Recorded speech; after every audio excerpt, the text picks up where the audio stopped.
Ngayong araw nga ay hindi ako sigurado kung ako ang magtuturo sa inyo kung paano gumawa ng nilupak o ako ang tuturuan nyo paano gumawa dahil sa dami kong pinagdaanan para ma-achieve lang talaga tong nilupak na to.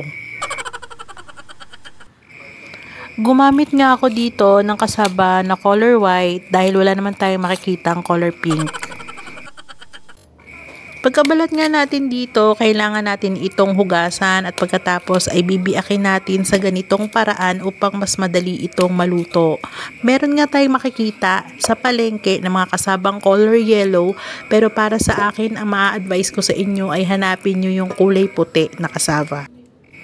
Pagkatapos nga ay sinabawan ko lang ito ng isang basong tubig. At dahil nga hindi tayo magkapareho ng baso sa ating mga bahay, ay gamitin nyo lang is yung regular na size ng mug. Pagkatapos ay lagyan mo ito ng 200 pieces na asin at pakuluan hanggang sa maluto.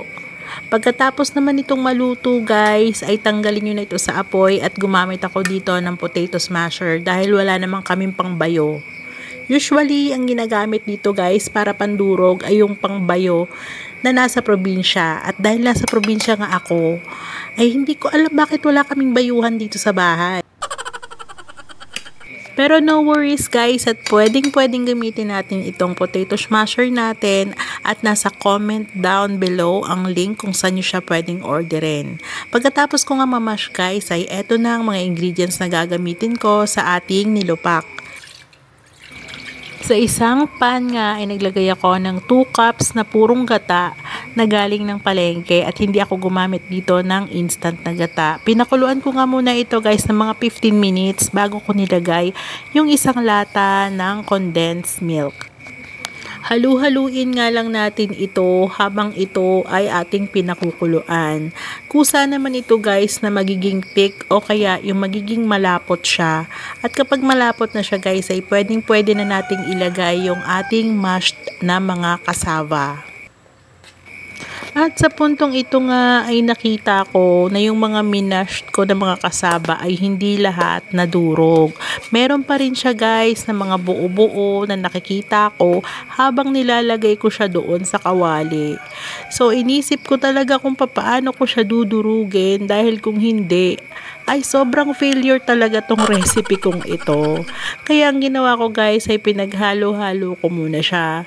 Hinalo ko muna yung ating gata at yung ating condensed milk doon sa aking kasaba. Pagkatapos nito guys ay ginamit ko ulit yung aking pang-mash ng potato dyan sa kawali. O diba?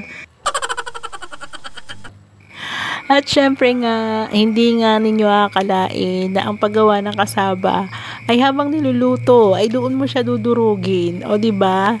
Napaka-bongga talaga nitong ginawa kong ito. Nakaka-stress siya. At habang minamash ko nga ito ay nararamdaman ko na unti-unting umiinit ang aking kamay dahil ang ating potato smasher ay stainless. So, binilisan na natin guys at dinurog-durog na natin ang bongga at pagkatapos ay hinalo-halo natin ulit ang ating nilupak. So, pagkatapos nating halo-haluin hanggang sa ito ay maging malagkit at hindi na talaga siya yung naghihiwa-hiwalay at masyado na siyang madikit kapag ating fini-flip or hinahalo.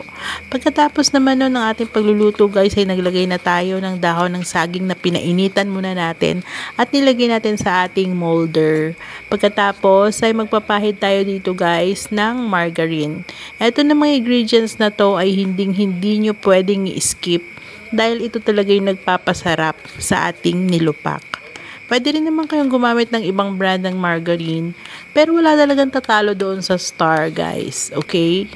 Yun talaga ang gamitin nyo kung gusto nyong ma-achieve yung nilupak na masarap. At sinalin ko na nga guys dito ang ating nilutong nilupak. At unti-unti na natin ito guys na ipo-form sa ating molder. So nilagyan ko siya ng margarine sa ilalim para madali siyang i-slice o kaya naman ay madali siyang hatiin mamaya.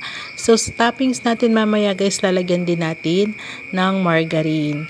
Sa mga magtataka na pwede namang ilagay ang margarine habang niluluto, meron tayong mga kasama sa bahay or meron tayong mga kasama guys na hindi nila gusto yung hinahalo agad yung margarine. Ayaw nila ng medyo madulas talaga. Gusto nila pang toppings lang talaga yung margarine. And then lalagyan natin siya ng cheese. So yung nailagay ko na siya sa molder guys, syempre kikinis-kinisin natin yung taas niyan at papahiran natin ng margarine. So habang mainit nga yung nilupak natin, nilagay ko guys yung margarine at nagme-melt talaga siya dun sa taas. Yan yung the best na pandagdag lasa talaga sa ating nilupak is yung margarine. So spread lang natin yan sa gilid, lagyan natin para pag in-slice natin siya guys is hindi siya magbibitak-bitak. At pagkatapos naman natin mag-spread ng ating margarine ay ginuhit-guhitan ko siya guys gamit yung tinidor sa bahay. Actually, yung mga nabibili nating nilupak guys ay diba nakapabilog siya. So since sa bahay lang naman kakainin to guys, ay hindi ko na siya pinorm ng bilog. So nilagay ko na lang siya guys sa isang lagayan. And then pagkatapos niyan ay lalagyan na natin siya ng cheese sa toppings. So, mas masarap ito guys kung ang ilalagay natin dito is yung easy melt na cheese. So, wala akong easy melt na cheese. Ang ginamit ko lang is yung cheddar cheese. So, okay na yan. At least may cheese na siya.